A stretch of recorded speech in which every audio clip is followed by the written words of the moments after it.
Now then, and welcome to my quick and dirty Noobs lap guide to Albert Park in the skip Barber Formula 2000 on Assetto Corsa. So this is by no means meant to be an ultimate speed lap or anything like that. I've managed to get about 50 laps practicing, so I'm starting to get a good feel for the track. But I do feel, there's the seconds are what left in this track. The purpose of this really is just for anybody who's got limited time practice or who just wanted to get a head start on learning the track. Just to give you some idea of where the reference points are and things like that, the character of the track, what sort of things you need to be looking out for. It's I'm going to run a lap at full speed first, and then I'll pop it into chase cam and just sort of break down a few of these break points and things in a bit more detail. The first thing you're going to notice about Albert Park, as somebody said in the Discord, is holy chicane, Batman. This is a track with a serious amount of chicanes on it. It's a semi-street circuit. It's on a large park around a lake in Melbourne. There are bits of it which are kind of everyday public road, other bits that are car parks, and it all kind of comes together every year for race day. Despite it being a street circuit and despite it being full of chicanes, it's actually got quite a lot of charm to it. Each of the chicanes is a little bit different. They're all quite well designed corners. And there's a lot of pleasure to be gained in kind of learning them and figuring out all the different little points of interest around the track.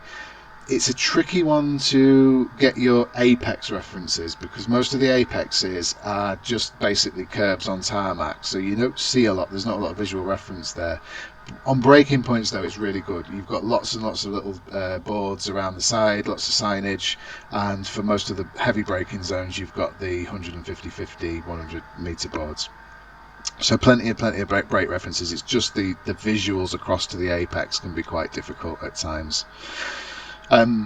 You've got lots and lots of long acceleration zones. There's really not a corner you can kind of mess up and get away with on this. There are a couple that have only got short acceleration zones, but the majority of them have got real lengthy stretches after them. So it's important to really try and carry as much speed through each one as you can, because each of those is then going into, if you lose a bit of time on one, you'll just see that time drifting away throughout the rest of the lap. So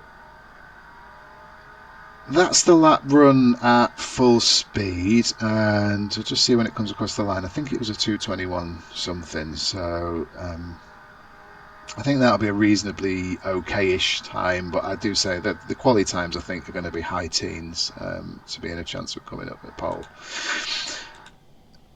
Going to pop that into the chase cam now and just look in a bit more detail at some of these corners. So the setup as you're coming in to start your quali lap, this turn here, you'll probably want to compromise your line in that a fair bit, rather than take to get as much speed out of it. You're really concentrating on the next corner as it comes and being across to this side of the track. Making that bit of room so you can kind of get on that apex early. I miss it there. Could have done a little bit more. Could have got a bit better. And having a nice gentle ease out to the corner so you can get as much throttle down. And this is a real long straight here. So coming down into turn one. As you see, you start with these marker boards. You've got a 150, a 100, and a 50. I'm braking kind of around the 100. I'll get on it slightly before as I'm kind of easing my foot onto it, and then it's quite a short braking zone, but you want to be good and firm once you do get on the brakes, because there's you're then going to turn the car very quickly off to the right. So there you go, around 100, braking. I lock up a little bit there, so not great.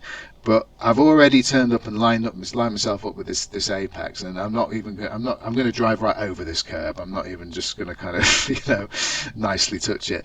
It's one of the places on the circuit where you're going to get a lot of benefit by taking absolute liberties with getting a bit of a shortcut there across the curb. And I was surprised to find that it doesn't give you a cut. If we take this frame by frame, you'll see I think I probably get a little tiny bit over. I certainly think there's a chance that all four wheels aren't, but I think maybe there's one wheel on the circuit at all times, which just kind of saves me. But yeah, you can see I'm really trying to take a liberty with that, and that's because you're already going fairly fast. You're trying to drop as little speed as you possibly can and just make this turn really quick, because here you've got this massive long acceleration zone. So again, you can use a bit of extra curb just to give you a bit more room on exit. This is another significantly long acceleration zone where you're going to be sad all the way down if you're missing time, because you're just going to see that time falling away. Coming up to the next braking zone, this is actually one of the slowest parts, if not the slowest part of the track. This is quite a famous corner for accidents. There'll be some big accidents in Formula One over the years here. You'll see again you've got 150, a 100 and a 50. You want to be braking just around the 100, maybe a little bit after. You're not worrying about taking a particularly clever line or anything through this corner. You've really got to just get your speed down because it's significantly steep to the right. So I start braking. I'm just starting to introduce brakes there, and then full on the brakes by around just before the 100 marker. You've got these barriers on either side here, so although this is probably going to be quite a tasty overtaking spot in the race, you do have to be careful, and this is why this corner is renowned for accidents. There's a little bit of a runoff that it'll funnel you into. It is quite short, and there's a good chance you'll go down there with a fair whack and damage your car bouncing around and potentially cause all sorts of pile-ups behind if you do get into anything. So it'll be an interesting spot to watch during the races. Coming down, I'm trying to sort of trail brake, not doing a very good job of it, but as I'm turning there, I'm leaving a bit of braking. The car wants to over rotate in that corner. It wants to spin around on itself, so you've just got to kind of balance your throttle as you go through, and a little bit of trail braking does certainly help to keep the car stable. I've gone quite deep on this, and looking at that, I've gone probably too far over to the left-hand side. You're better off sacrificing the entry of that corner to get onto a better line for this following corner, because this corner's it starts to open up. It's quite tight, but it does start to open up, and it's coming into another long acceleration zone. So I'm trying to get myself as far across to the right there, cut as much of that as I can.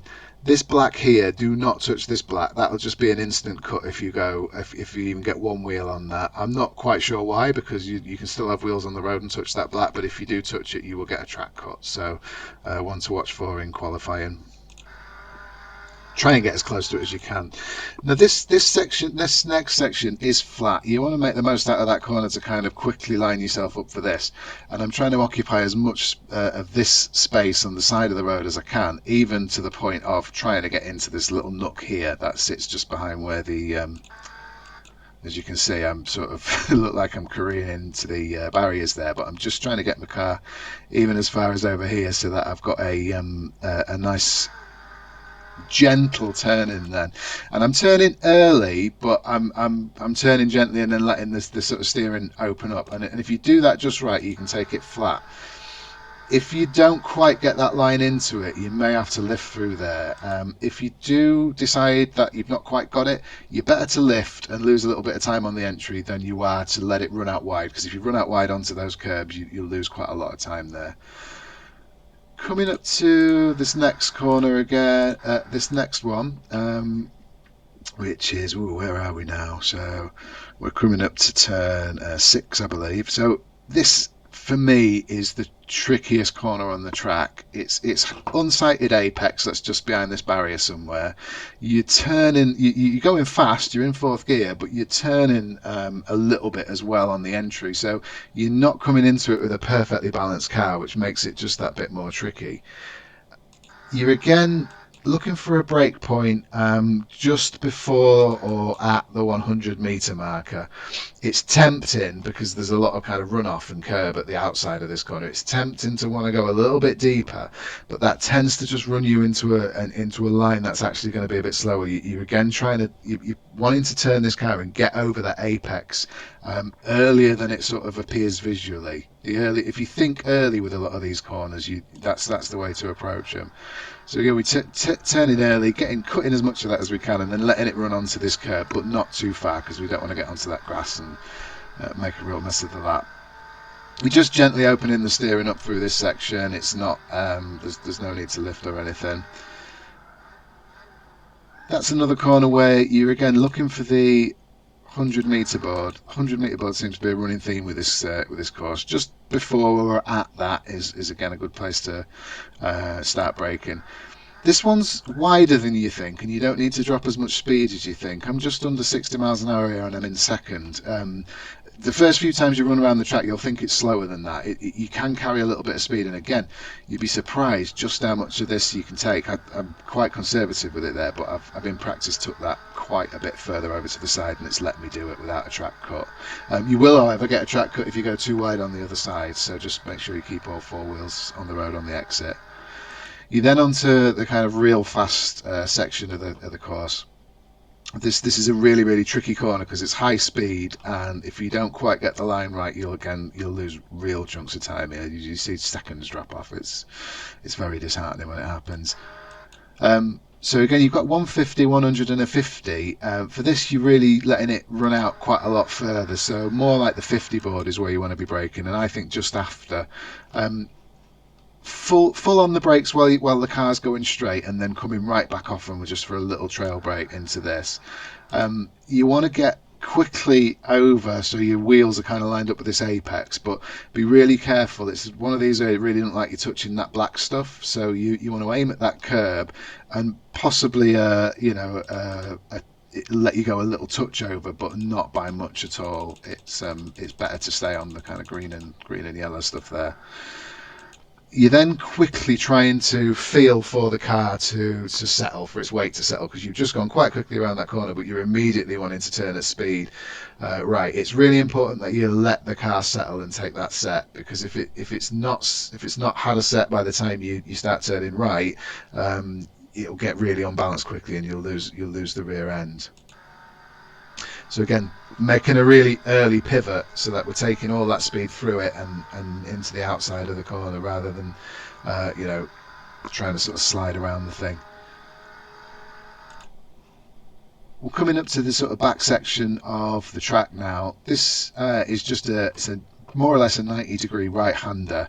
There's not really too much complicated to think about. It's a little bit of a deeper braking zone than it first appears, maybe. It's certainly after the 100-meter board, and I think I'm, again, being rather safe here and go a little bit deeper on the brakes. You get nudged into that apex nice and early. Just be careful not to get on the power too quickly, because it does tighten up a little bit on the outside. And then this corner here, you're literally just having that little dab of the brakes, get the weight on the front of the car, and it'll just turn around this corner. It's very wide, this one. It opens up, you've got plenty of room there. And then we're coming into the last couple of corners of the course. This one's quite a tricky one for braking reference. You have got this board here, but you want to be braking before that, really, because this corner is very severe. It's a full hairpin, and it comes back, more than it's tighter than 90 degrees.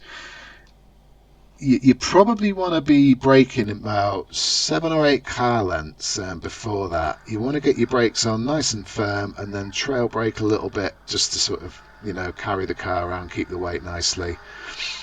And then for this final turn, you're wanting to hit the apex a little bit earlier than I did there, really, but just around that point, and then just play with the car, let it slip a little bit, but you're just trying to maximize that run out. I don't use the curbs too much there. I probably should use them a little bit more around the course as a whole. You'll notice quite a few of them have got this strong wave to them, so it'll really bounce your front wheel up and down as you go over. And if you've got a G29, or a gear-based steering wheel, you'll be going like that. So that's not really the best condition to set yourself up for the next corner. So I've kind of been fairly safe with the curbs. I'm sure there's more time though in taking a bit more of them. So that was my quick and dirty lap guide for the noobs. Hope you found that useful. Let me know if it was, and I'll do more. If it's been of no use to you whatsoever, then I'll just post the lap video next time, and you can criticise me and tell me where I can go better, because I do need that information as well. And if anyone would like to tell me how I can find another 3 or 4 seconds so that I can maybe compete with some of the front guys, please do let me know. So that was me. I'll see you there.